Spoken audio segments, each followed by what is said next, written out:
ज्याला इज्जत आणि इस्टेट घालवायची आहे, ज्याला इज्जत आणि इस्टेट घालवायची आहे, त्यानं फक्त दोस्ती नालाई कशी करायची बस.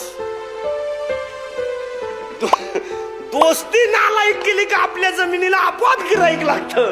त्याला सत्यनारायण घालायची गरज नाही.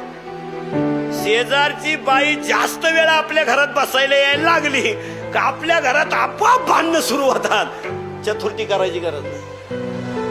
त्याला काय दारू प्यायला असा कोर्स नाही. दारू पिताने डोळे झाकावेत, बाहेर येताने थुकत यावे, येताने तोंड वाकडे तिकडे करावे, पाय जम्यात मुतावे, एड्या बाबळीत गुतावे, याला बेवडा असे म्हणतात. नाही, दोस्त नालायक कार्यक्रम मोकी कसं पुस्तकात आहे. गांजा पेताने 5-6 माणसं एकत्र असावा, फडकं भिजून आणणारा गुलाम असावा, दुसरा अंगठ्यात ताईट असावा, ज्याच्या हस्ते कारखान्याला आग लावायची तो गालात खलास होईल असावा, ज्याच्या हस्ते बॉयलर पेटवायचं तो काडी धरून ताईट बसेल असावा, त्यानं निबार झटका हाणावा.